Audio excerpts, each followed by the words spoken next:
Story 1. The Neighbor's Basement Camera. Hey, Spooky Squad. Welcome back, or welcome in, to Spooky Tales, your safe place for creepy comfort and chilling bedtime stories. Tonight's tale is something that will crawl under your skin and stay there. It's about what happens when curiosity, cameras, and dark secrets collide. Remember, these aren't just made-up stories. They're based on real accounts from people who swear they experienced them. So, turn down the lights, get comfortable, and let's dive into a disturbing story caught on a hidden camera. I grew up in a quiet suburb in Ohio, the kind of neighborhood where everyone mowed their lawns on Sundays. Kids rode their bikes until the streetlights flickered on, and nobody locked their doors because nothing bad ever seemed to happen. Or at least, that's what we told ourselves. Our neighbor, Mr. Callahan, was an older man in his late 60s. He was polite but distant. He rarely spoke to anyone beyond a nod or a wave from across the yard. His curtains were always drawn, and his house had that look of being frozen in time. Faded green paint, an old car that never left the driveway, and a mailbox that creaked when opened. The strange part was, people always said they heard noise coming from his basement at night. Low humming sounds, dragging noises, sometimes even muffled thuds. As kids, we made up stories about him being a serial killer or hiding bodies. But of course, nobody really believed that. It was just suburban folklore. That changed when my friend Derek bought a cheap motion sensor security camera. He had been experimenting with them for his YouTube channel, trying to capture raccoons in his backyard. One night, while hanging out, we started talking about Mr. Callahan again. Derek smirked and said, "Why don't we settle this once and for all? Let's set one of these up by his basement window. If he's just some lonely old guy, we'll see nothing. If not."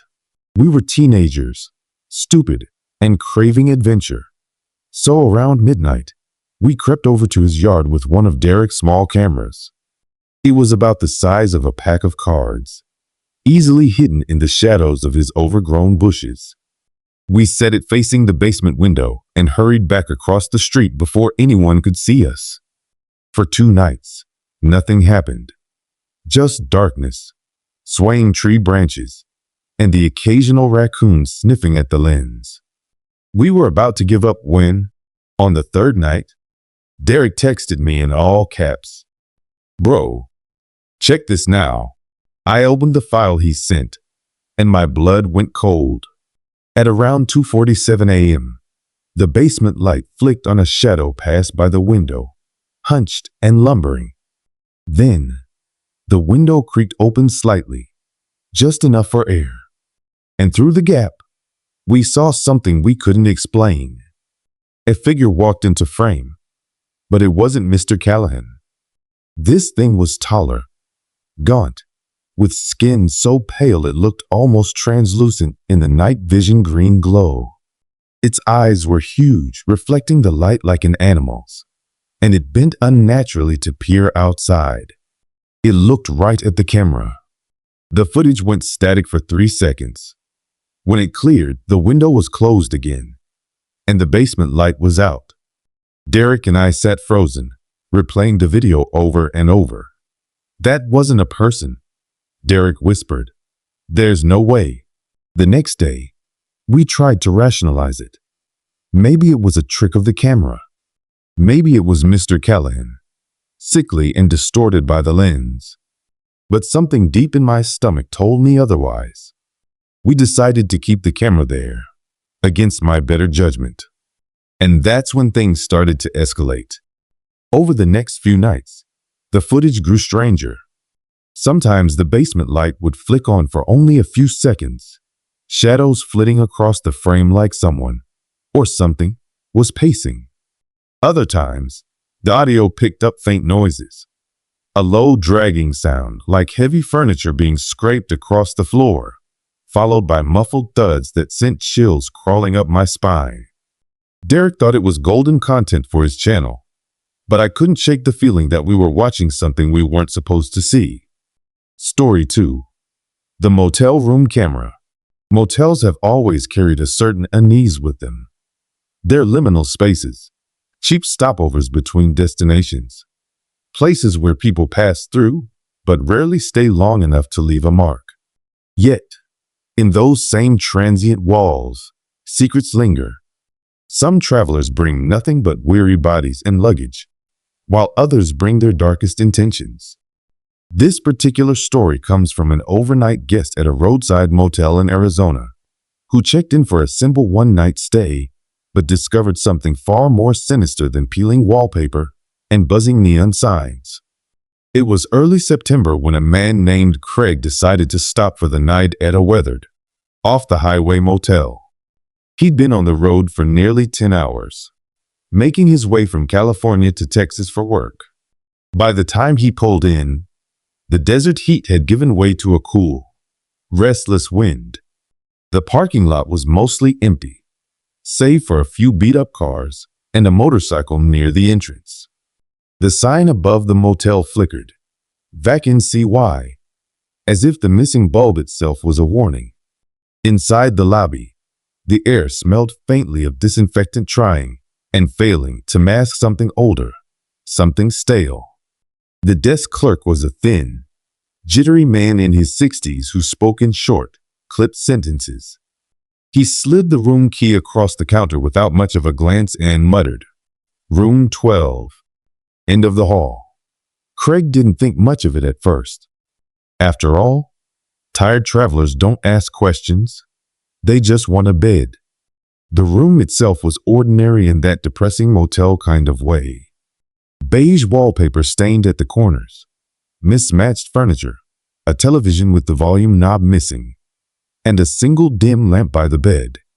Craig tossed his duffel bag onto the chair and sat on the mattress, which sagged unevenly beneath him. He noticed right away that the room was colder than the hallway, the air carrying an odd metallic tang, like old coins or blood left too long on skin. Brushing it off as faulty air conditioning, he went to take a shower before lying down to rest. But as he lay there later, staring at the ceiling, Craig couldn't shake the feeling that something was off. The silence of the motel was too perfect. No footsteps outside, no distant television, not even the hum of passing cars. Only the faint click of the old clock on the nightstand broke the stillness. His eyes wandered, searching for the source of his unease. That's when he noticed it. A small, round shape near the air vent above the dresser. At first, he thought it was just a screw, or maybe part of the vent itself. But when he stood up to look closer, he realized it was a tiny lens, almost perfectly concealed within the slats. A chill spread through him. It wasn't dust. It wasn't damage. It was a camera.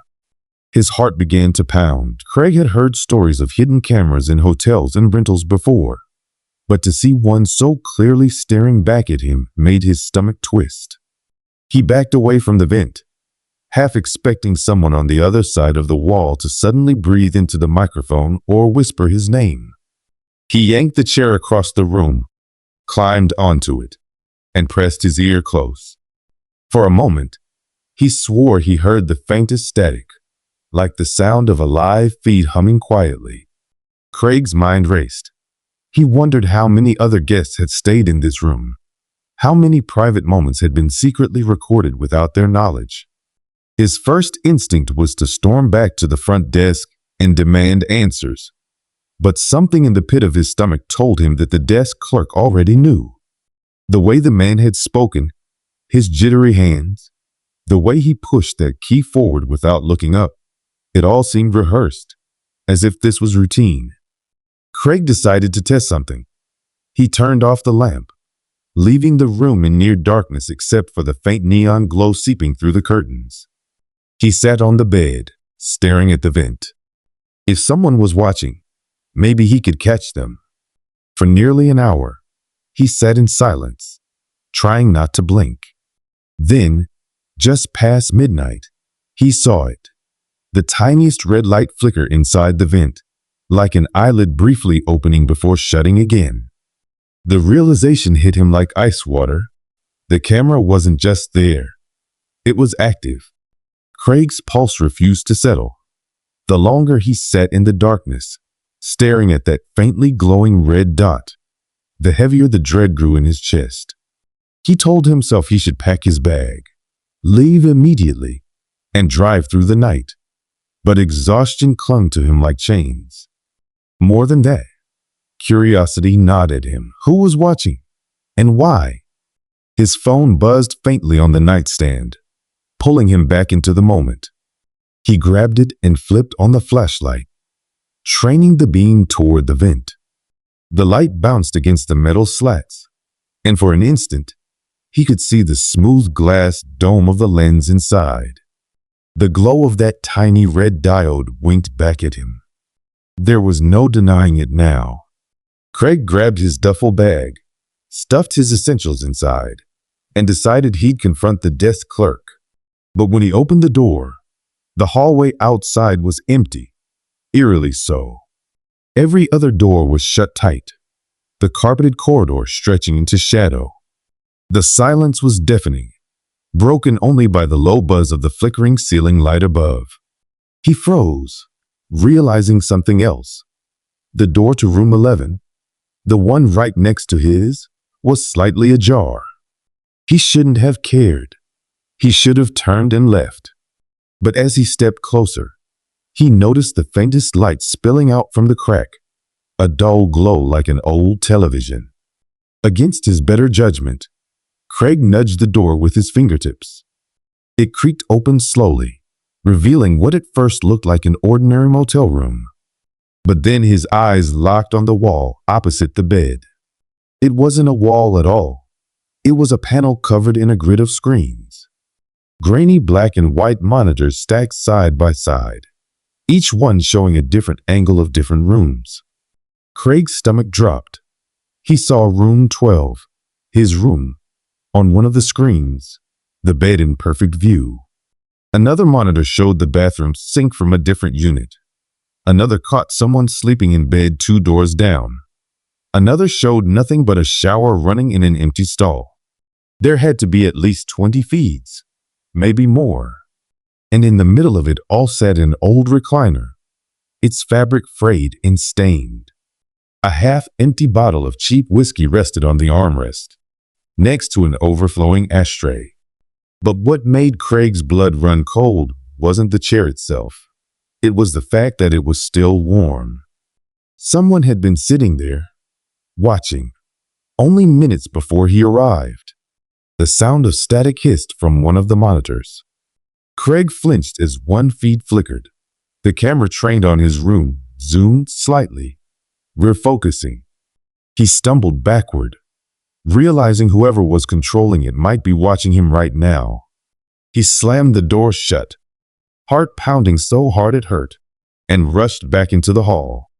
He wanted to scream, to shout, but the motel was suffocatingly still. He half expected every door in the corridor to creak open at once, faces peering out, all of them complicit. Instead, only the buzz of the neon sign outside reminded him the world still existed beyond these walls. Back in room 12, he bolted the door and pulled the dresser across it, creating a pathetic barrier. He sat on the bed, gripping his phone. Call the police. That was the obvious choice. But what would he say? That he'd found cameras in a sleazy roadside motel? Would anyone take him seriously? And if the cops came, would they find anything at all? Or would the whole setup be gone by the time they arrived? As he weighed his options, a sound rose from inside the vent. Not the low hum of electronics, not static, breathing. Slow, deliberate inhales, close enough to fog glass. Craig stumbled back, staring at the vent in horror. He thought of smashing it open, ripping out the camera. But then came a new sound. 3 distinct taps, echoing from within the wall, as if whoever was inside was knocking back at him. He turned off his flashlight and sat frozen in the dark, every hair on his body standing on end. The taps came again, louder this time, followed by a scraping noise that traveled from one vent to another across the room. Whoever, or whatever, was behind those walls wasn't just watching. They were moving. Craig couldn't take it anymore. He grabbed his duffel, shoved the dresser aside, and flung the door open. The hallway was darker than before, the overhead light now dead. The only illumination came from the faint spill of red exit signs and the weak neon glow bleeding through the blinds of random doors. He bolted for the lobby, footsteps echoing down the carpeted hall. But when he reached the front desk, it was empty. The clerk was gone. The office chair sat pushed back, a cigarette still burning in the ashtray. The wall of monitors behind the desk was turned off, black screens reflecting only Craig's panicked face. He slammed the bell on the counter, shouted for anyone, but the building gave no reply. It was as if the motel itself was holding its breath. His eyes darted to the small, dusty clock above the desk, 3:07 a.m. He felt like he'd been dropped into some limbo where time moved differently, where escape wasn't guaranteed. That's when he heard a faint click. He turned slowly. The monitors behind the desk flickered to life, one by one, bathing the room in cold, static light. Each screen showed a different angle of the motel: empty hallways, silent stairwells, unused rooms. But on the central screen was a live feed of the lobby itself. Craig stared in disbelief as he watched himself standing there, frozen in terror. And then, on the edge of the frame, a shadow moved. Story 3. The Neighbor's Window. This tale starts in a quiet cul-de-sac, the kind of neighborhood where everyone knew each other's names, but still minded their own business. It was summer of 2012, a sticky, humid season that left the air buzzing with insects and the streets shimmering under the sodium glow of streetlights. For Rebecca, a 24-year-old grad student renting the bottom half of a duplex, the neighborhood seemed like the perfect retreat from the chaos of the city. Her landlords, an older couple, lived upstairs, and most of the other houses were occupied by families. Safe, normal, predictable, or so she thought. Rebecca had a small back room that she turned into her study. It had a large window facing the opposite house, which belonged to a man named Mr. Crane. He was in his early 50s, pale, balding, and quiet. The kind of man people described as odd, but harmless. He mowed his lawn at exactly the same time every Sunday, picked up his mail with robotic precision, and never joined the block parties or barbecues. Rebecca didn't think much of him until she noticed, over a series of weeks, that his blinds were always open at night. And when she worked late, typing away on her laptop under her desk lamp, she sometimes caught a glint from across the street, a faint shimmer, like a camera lens catching the light. At first, she brushed it off as paranoia. "You've been watching too many crime shows," she told herself, laughing nervously. But one night, as rain pattered against the glass and her desk lamp cast a warm glow on her notes, she leaned back and stretched and froze. Across the street, in the darkness of Mr. Crane's window, she saw the unmistakable red blink of a recording light, a small pinprick in the shadows, pointed directly at her. Rebecca's stomach dropped. Her rational brain scrambled for explanations. Maybe it was an electronic device? Maybe a smoke detector or a TV standby light? But the longer she stared, the more certain she became. It was moving, adjusting, following her when she shifted in her chair. Someone wasn't just watching. They were recording. She shut her blinds immediately, heart pounding so hard it made her vision blur. But that night, she couldn't shake the feeling that eyes were still on her, burning through the thin slats of the blinds. Sleep didn't come easily. When she finally drifted off, She dreamt of static, grainy footage of herself moving around her own apartment, bending to grab a book, changing her clothes, brushing her teeth. In the dream, she wasn't the one holding the camera. The next morning, Rebecca tried to rationalize again. Maybe she imagined it. Maybe she was overtired. But when she went to grab her mail, she couldn't help but glance across the street. The blinds were still open, the window still dark. And in that darkness, she thought she saw the faintest glimmer of glass, like an unblinking eye. Things escalated quickly after that. Within days, Rebecca started to notice strange things in her own apartment. Objects slightly out of place. A mug she swore she left in the sink now resting on the counter. A framed photo tilted, as if touched. At first, she thought maybe her landlords upstairs had come in, but they denied it when she asked. That left one horrifying possibility. Someone else had been inside. It was around this time she decided to buy her own small camera for security. She set it up facing her study window, determined to catch the reflection of whatever device Mr. Crane was using.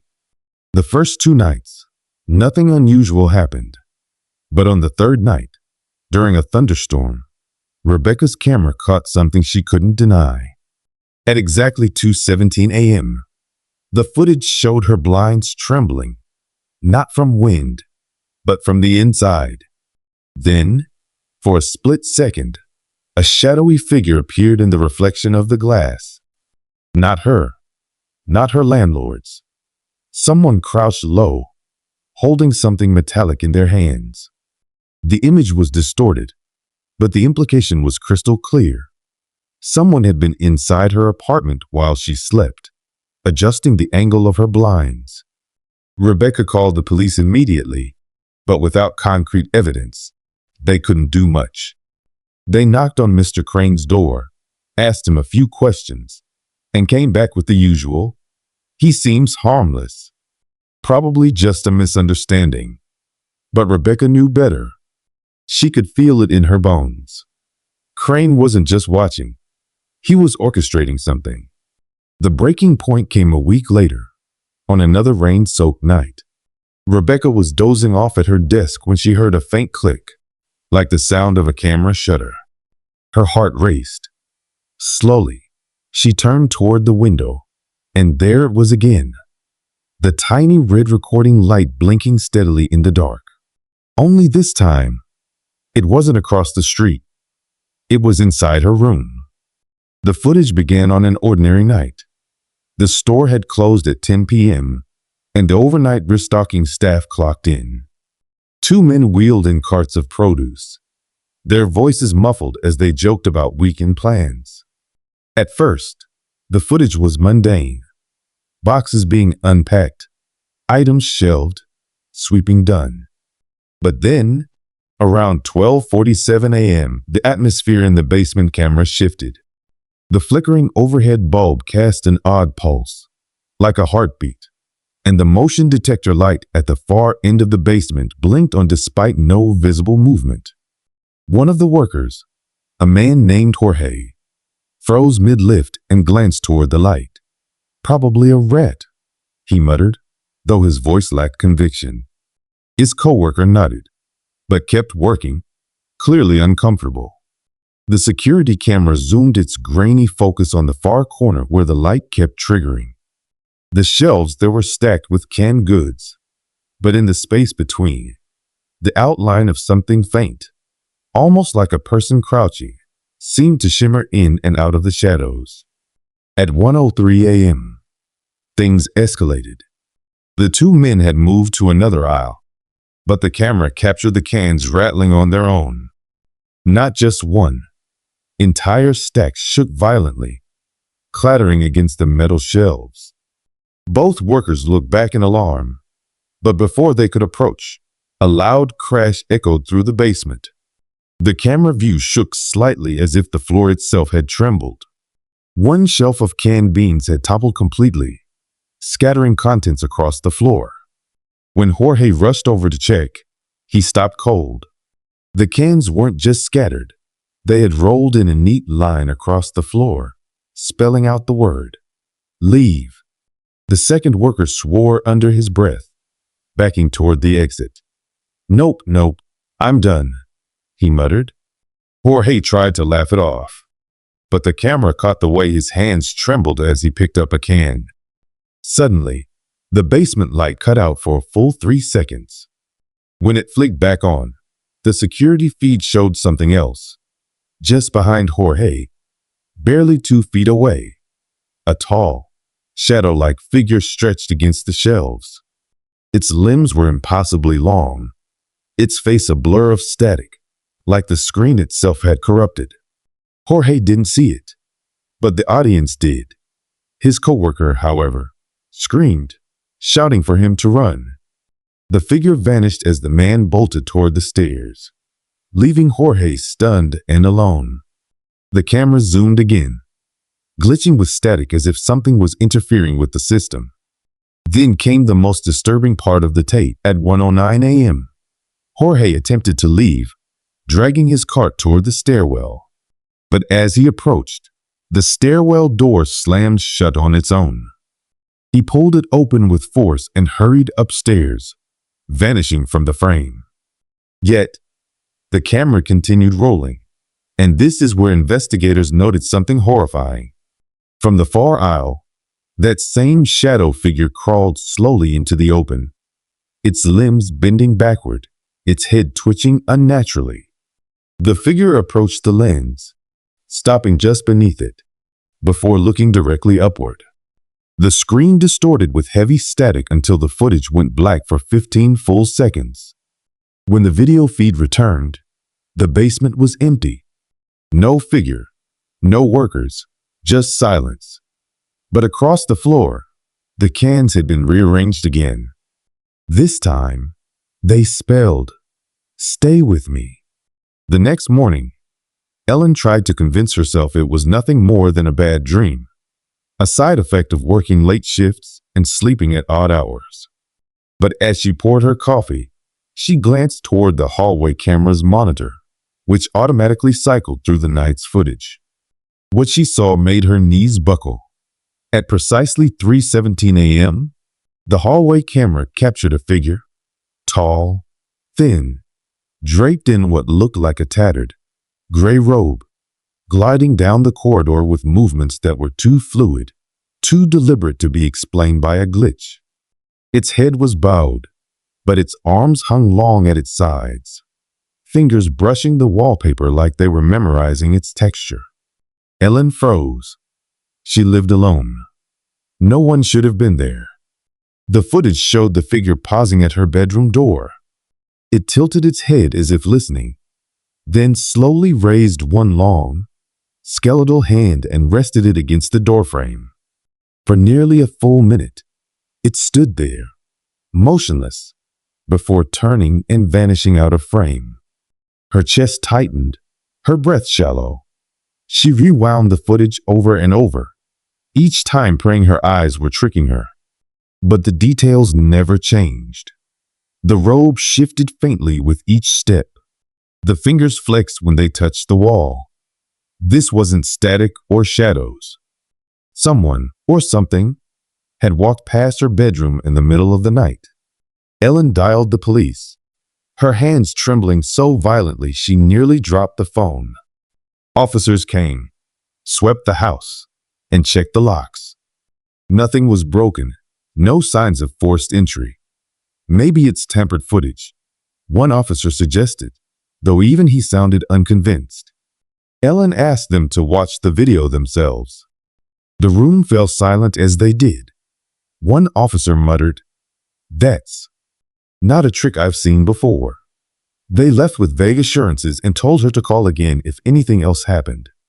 But Ellen already knew. Something had marked her home. The camera wasn't just catching a trespasser. It was documenting a haunting. And with every hour that passed, she felt more certain that whatever the thing was, it wasn't content just to wander her hallway. It was waiting for her to break. And that, my friends, wraps up tonight's journey into the shadows. 3 ordinary cameras, 3 moments of pure terror. Proof that sometimes the things we catch when no one's looking are far scarier than what we see with our own eyes. If these stories send a shiver down your spine, don't wander off just yet. Hit that like button, subscribe, and join our spooky squad for more true encounters and eerie tales. Trust me, the darkness is full of stories, and I'll be here to share them with you, one night at a time. Tell me in the comments, which story made you check your own hallway, your backyard, or maybe even your front door? I read every single one. Until next time, this is Spooky Tales, wishing you a night of uneasy dreams and flickering shadows. Sleep well, if you can.